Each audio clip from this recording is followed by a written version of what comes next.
a young woman of just 19 stepped toward what chroniclers would later call the most dangerous altar in Russian history. She carried inside her a poison she never knew existed, one that rumor claimed would end her life in 15 days. Marfa Sobakina could not have imagined that a simple fertility draft, offered by her desperate mother, might transform her wedding night into the beginning of an imperial tragedy. What should have been the fulfillment of dynastic hope became, according to court gossip, the spark that ignited one of the most ruthless reprisals ever recorded in Moscow. Ivan IV, whom history remembers as Ivan the Terrible, believed his young bride had been murdered, not by enemies in the shadows, but through a mother's misguided effort to protect her daughter's fertility. Letters whispered through foreign courts hinted at hidden weapons behind the curtains of imperial chambers, tinctures meant to heal, powders that could kill without a mark. Some reports insisted that 20 individuals paid with their lives for a mother's fatal mistake. A nobleman, according to later accounts, was even executed publicly in Red Square as the crowd looked on in subdued silence. Whether every detail was literal truth or embroidered with fear, one fact remained certain. The sudden death of the Tsarina fed the paranoia of a ruler already feared for merciless justice. These stories, preserved in diplomatic notes and later chronicles, describe how mercury, celebrated in the 16th century as a remedy for venereal disease and a stimulant for conception, became the silent protagonist of a disaster that echoed through generations. The bridal chamber of 1571 became, in the words of later writers, not merely the site of a young woman's death, but the birthplace of a monster who would plunge Russia into suspicion and dread. 15 days, they said, contained more treachery, anguish, and consequence than decades of open war. This is the tale imperial healers tried to bury, the story hidden beneath court records for centuries. On that fateful table, salvation and ruin sat side by side. A mother's gift became an empire's funeral bell. To understand how catastrophe unfolded, we step back to 1571. Across Russia, the Oprichnina, Ivan's feared regime of secret police, held the land in a grip of terror. Ivan, then 41, sought stability through heirs. 2 years earlier, his second wife, Maria Temryukovna, had died under circumstances many already called suspicious. Without a strong male successor, Ivan launched what chroniclers described as the largest bridal contest Muscovy had ever witnessed. From forests near the White Sea to plains beyond the Volga, envoys summoned more than 2,000 maidens to Alexandrovskaya Sloboda, a fortified compound that also served as headquarters of Ivan's dreaded bodyguards. Executions there were said to be as common as meals, a harsh reminder to the young women gathered that the Tsar's approval could be as fatal as his anger. The selection followed ancient Byzantine precedent. Physicians examined the maidens with near-forensic detail, confirming purity, fertility, and robust health. Astrologers studied birth charts, comparing constellations for harmony or discord between each candidate and the sovereign. At every step, the field narrowed, from 2,000 to 24, then to 12. Foreign envoys watched with unease. Reports sent secretly to Venice described a ruler wavering between pious melancholy and sudden rages. To them, the choice of a wife was no simple domestic affair. It touched the balance of Eastern and Western power.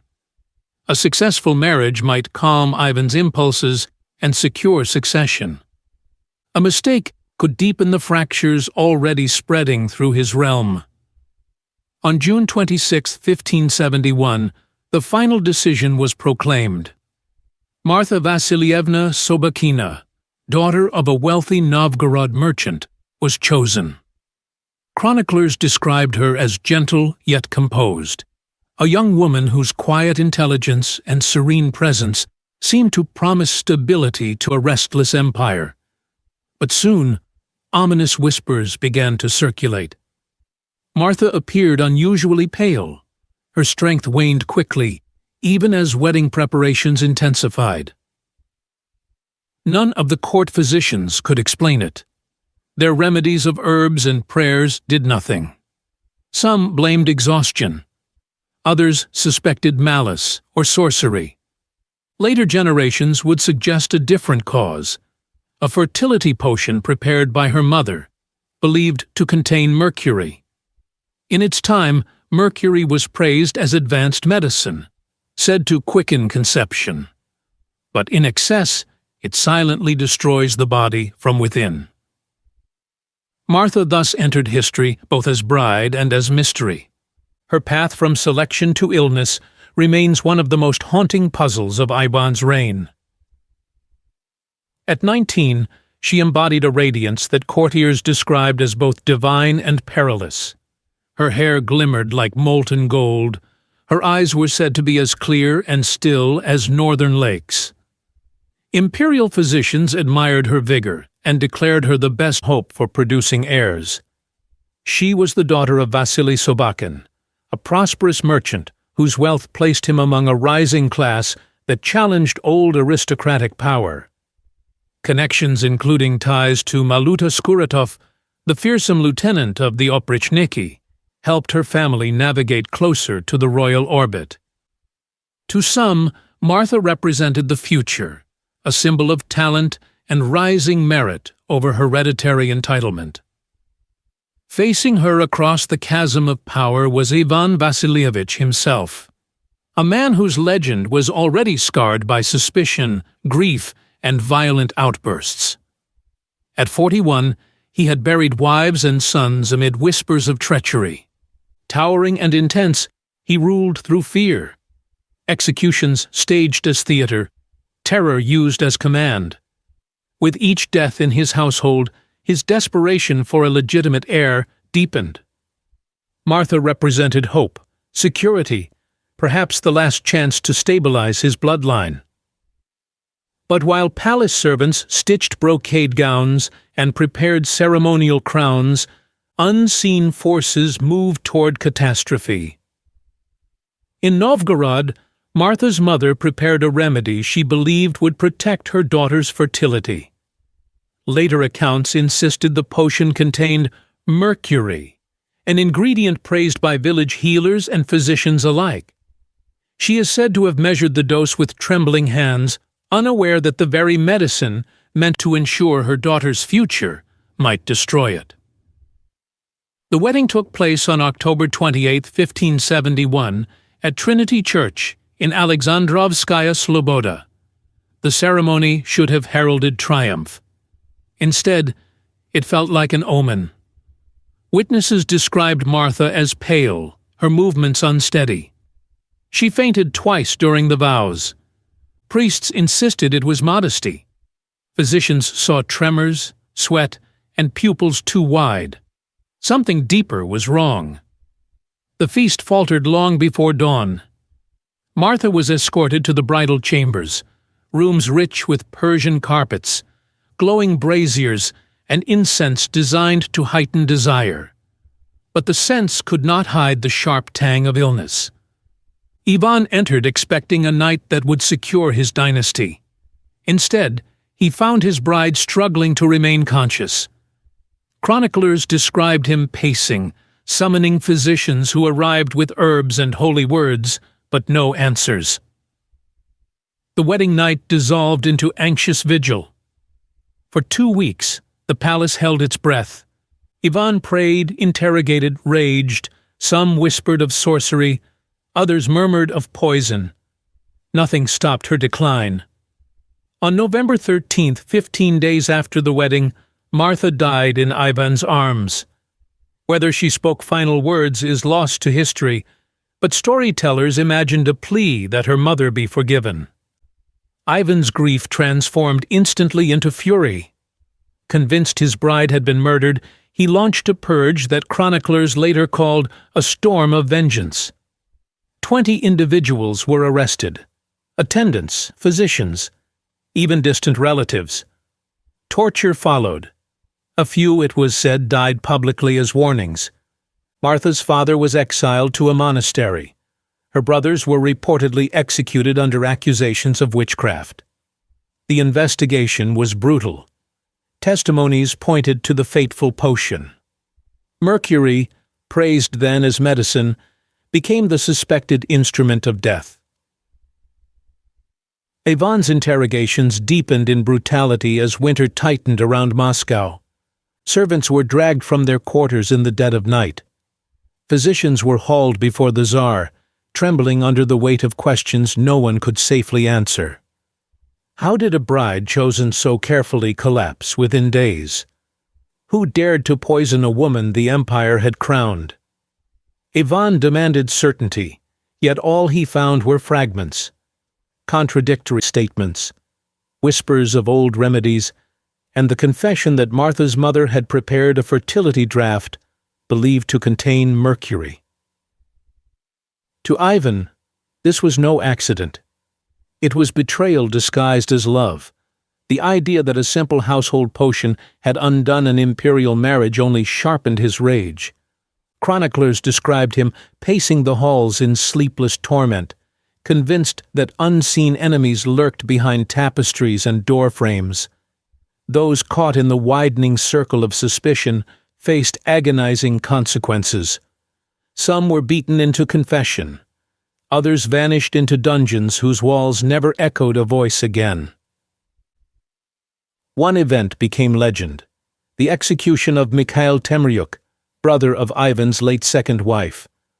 Chroniclers claimed he was dragged into Red Square and impaled alive, a spectacle that unfolded over hours, stretching the agony to its limits.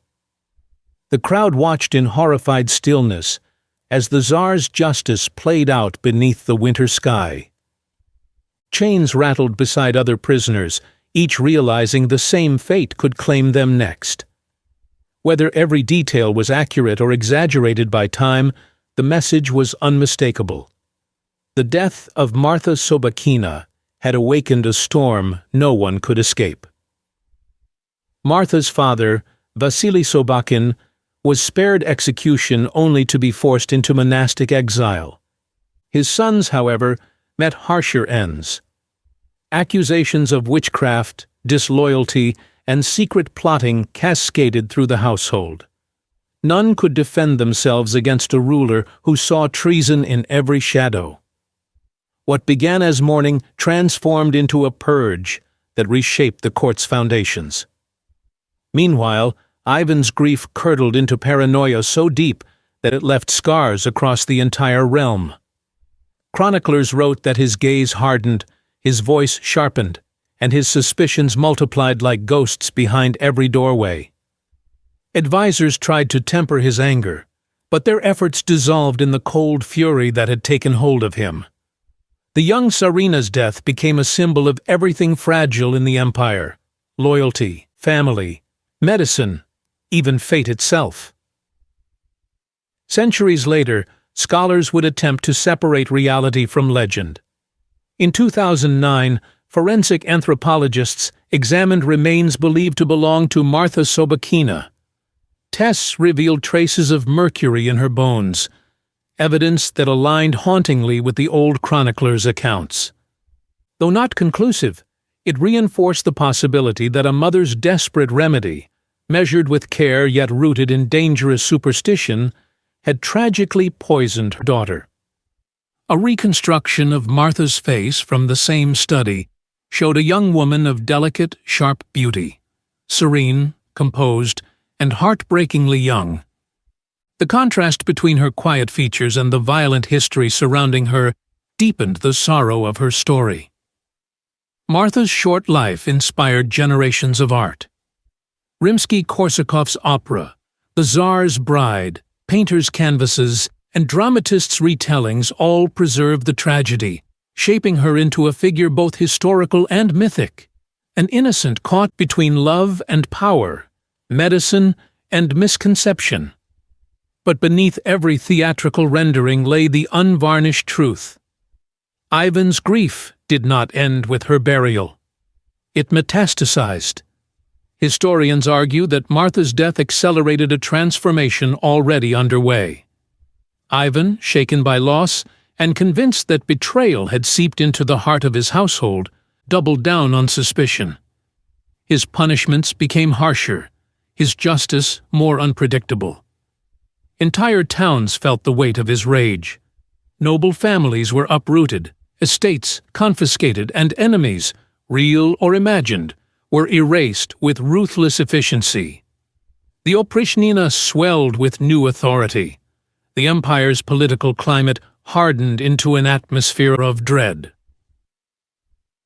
The tragedy of Marfa Sobakina thus left ripples that reached far beyond her brief life.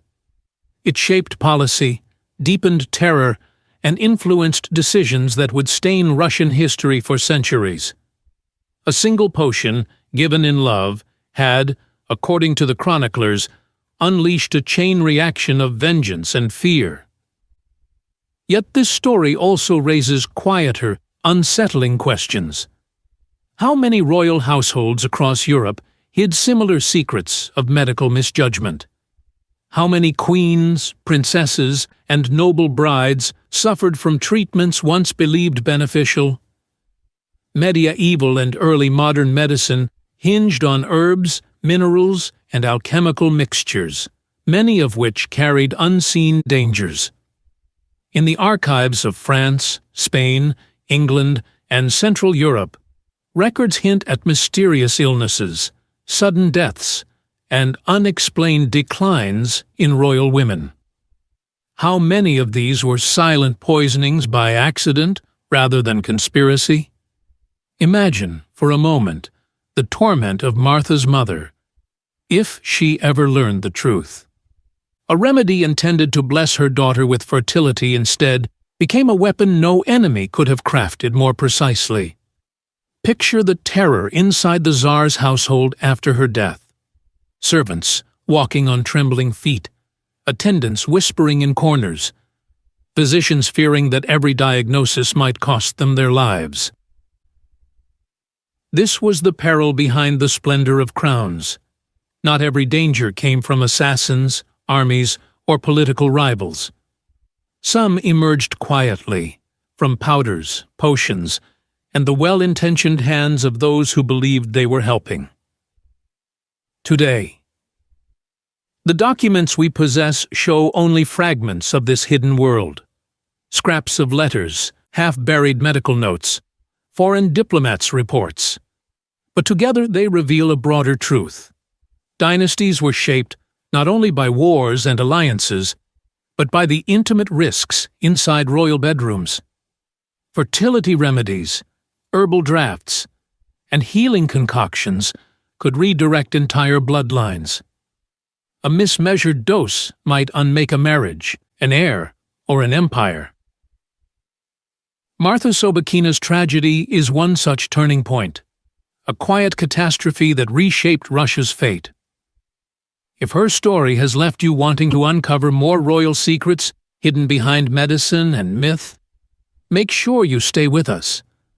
The next investigations will explore queens whose illnesses masked darker truths, brides whose sudden declines altered successions, and the forgotten medical customs that determined who lived, who died, and who ruled. Share this story with anyone captivated by the scandals that shaped nations. And in the comments, tell us which detail unsettled you most. Was it the possibility of a mother's accidental poisoning? The brutal executions that followed? Or the idea that a simple fertility recipe could help unmake an empire? Because Martha's story is not the end. It is only the first chapter in a long chronicle of hidden dangers lurking behind palace doors. The next revelation promises to be even more astonishing. Even centuries later, Martha's story lingers like a phantom in Russia's vast historical corridors. Not because she ruled, not because she waged war, but because she reminds us how fragile power truly was, how often empires shifted, not through armies, but through the quiet tragedies that unfolded behind locked doors. Chroniclers tried to shape the narrative into something orderly, something moral, something that fit their vision of fate. Yet hidden beneath their polished sentences lies a far more human truth. A frightened girl, a hopeful mother, a volatile ruler, and a single mistake that spiraled into national consequence. In the ruins of Alexandra Sloboda, travelers still speak of a presence in the old stone corridors, a faint rustle, a cold breath, as if Marfa herself never truly left. Folk tales claim her spirit wanders the chambers where she collapsed, searching for the life she was promised, but never lived. Historians dismiss such legends, but even they admit that some shadows cling to memory longer than to walls. And perhaps that is how she endures, neither saint nor villain, but a symbol of how frail a throne can be when health, loyalty, and fear collide. What became of her mother after the tragedy remains lost. Some say she fled to a convent, unable to bear the weight of what she had done. Others believe she wandered the countryside seeking healers who could undo the irreversible, whispering prayers to saints who never answered. Her guilt, imagined or real, became another unrecorded casualty of the empire. And somewhere beyond Moscow's frost-laden plains, the wind still carries the echo of a mother's quiet grief, bound forever to a daughter she could not save. Marfa's fate forces uncomfortable questions. How many rulers, how many dynasties were shaped not by strategy or warfare, but by a dose too strong, a treatment misunderstood, a remedy trusted too blindly? How many queens, princesses, and noble brides were claimed by the very tonics meant to protect them? Court physicians wrote formulas in ink, but the consequences were written in bloodlines. And when medicine and power entwined, the smallest miscalculation could alter the destiny of nations.